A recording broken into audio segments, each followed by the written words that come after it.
کیا آپ جانتے ہیں کہ ارطغرل غازی نے ہی دنیا کی سب سے طاقتور سلطنت کی بنیاد رکھی تھی؟ اس نے اپنے 2000 ساتھیوں کی مدد سے ایک ایسی حکومت قائم کی جو 700 سالوں تک پوری دنیا پر راج کرتی رہی۔ اس کی نسلوں میں پیدا ہونے والے سلطان محمد فاتح نے ہی دنیا کی سب سے بڑی توپ ایجاد کی تھی۔ ارطغرل کے ذریعے استھاپت کی گئی سلطنت عثمانیہ نے دنیا کو سب سے زیادہ ویگیانک اور ڈاکٹر دیے۔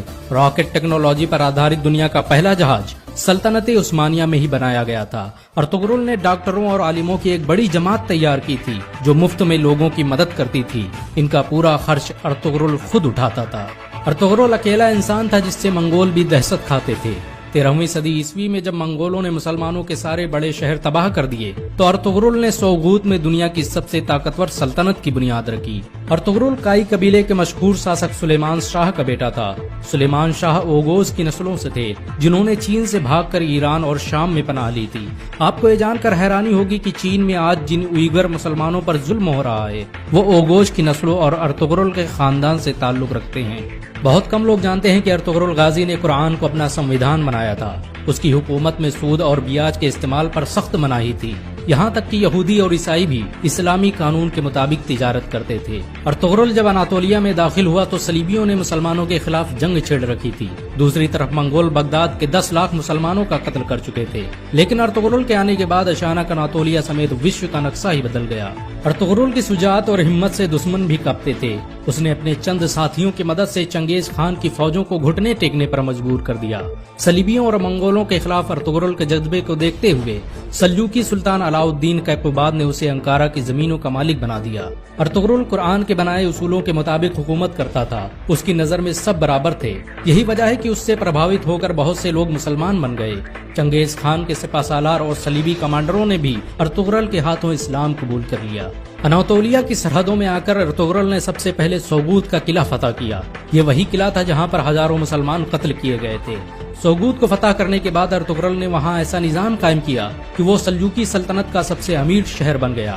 اس کی حکومت میں یورپ کی ایک بڑی آبادی ویاپار کرنے سوغوت آتی تھی۔ ارطغرل بڑا ہی انصاف پسند تھا۔ اس کی تلوار ہمیشہ میان سے باہر رہتی تھی۔ سلجوقی سلطنت کے خلاف سازش رچنے والے سعد الدین کوپیک سے لے کر کمانڈر ڈریگوس کو اس نے سرعام قتل کر دیا تھا۔ ارطغرل نے جس سلطنت کی بنیاد رکھی اس نے ماتر 100 سال کے اندر ہی آدھی دنیا کو فتح کر لیا۔ اس سلطنت کی سرحدیں ایشیا سے لے کر یورپ اور افریقہ تک پھیلی ہوئی تھی، یہاں تک کہ پورا بھومدھیہ ساگر خلافت عثمانیہ کے قبضے میں تھا۔ 17ویں صدی عیسوی تک دنیا کی آدھی دولت سلطنت عثمانیہ کے قبضے میں تھی۔ جاپان، روس اور فرانس جیسے دیش ترکی کی خلافت عثمانیہ سے قرضے لیتے تھے۔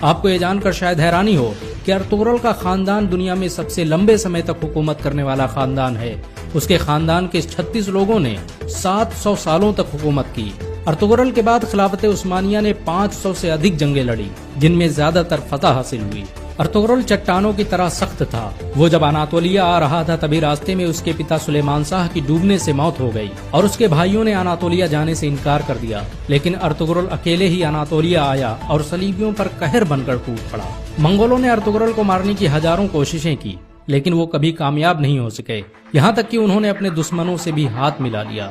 بہت کم لوگ جانتے ہیں کہ صلیبی مسجد اقصی اور مسجد الحرام کو شہید کرنا چاہتے تھے، لیکن ارطغرل نے مسلمانوں کو متحد کر کے ان کے منصوبوں کو خاک میں ملا دیا۔ آپ کو یہ جان کر حیرانی ہوگی کہ یہودی 13ویں صدی عیسوی میں ہی اسرائیل دیش کی استھاپنا کرنا چاہتے تھے اور اس کے لیے انہوں نے مسلم دیشوں کو ختم کرنے کی سازشیں بھی رچی تھیں، لیکن ارطغرل کی وجہ سے ان کے سارے منصوبے فیل ہو گئے، کیونکہ جب سلجوقی سلطنت کو ختم کیا گیا تو ارطغرل نے اپنی حکومت کا اعلان کر دیا۔ 1923 میں جب ترکی کی خلافت عثمانیہ کا انت ہوا تو دستاویزوں سے پتہ چلا کہ خلافت عثمانیہ کو ختم کرنے کے لیے کئی 100 سالوں سے سازشیں کی جا رہی تھی، یہاں تک کہ بہت سے یہودی مسلمانوں کے بھیس میں مسجدوں میں امامت کرتے تھے تاکہ مسلمانوں کے دلوں سے خلافت کی اہمیت نکالی جا سکے۔ ارطغرل نے سلجوقی شہزادی حلیمہ سلطان سے شادی کی تھی۔ اس کے دوسرے بیٹے عثمان کے نام پر ہی اس سلطنت کا نام خلافت عثمانیہ رکھا گیا۔ ارطغرل کے بیٹے عثمان نے جب ترکی میں عثمانی کرنسی کی شروعات کی تو اس پر چھپنے والا پہلا نام ارطغرل غازی کا تھا۔ 2014 میں ترکی کے راشٹرپتی رجب طیب اردوغان کے کہنے پر ارطغرل کی زندگی پر ایک ڈرامہ بھی بنایا گیا۔ ارطغرل کی زندگی پر بنا یہ ڈرامہ اس سمے دنیا میں سب سے زیادہ دیکھا جانے والا ڈرامہ ہے۔ اسے 90 سے ادھک بھاشاؤں میں انواد کیا جا چکا ہے اور دنیا کے 150 سے ادھک دیش اس کا لائیو پرسارن کر رہے ہیں۔ امریکہ نے جہاں اس ڈرامے کو خاموش بم کہا ہے تو وہیں اسرائیل اسے دنیا کے لیے خطرہ بتا رہا ہے، کیونکہ انہیں ڈر ہے کہ مسلمان کہیں پھر سے خلافت کی بات نہ کرنے لگ جائیں۔ سچ تو یہ ہے کہ مسلمانوں کے دلوں میں ارطغرل کا نام آج بھی زندہ ہے۔ مسلمان انہیں آج بھی عزت کی نظروں سے دیکھتے ہیں۔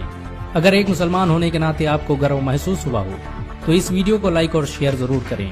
ایسی اور ویڈیو کو دیکھنے کے لیے ہمارے چینل کو سبسکرائب کریں، گھنٹا ضرور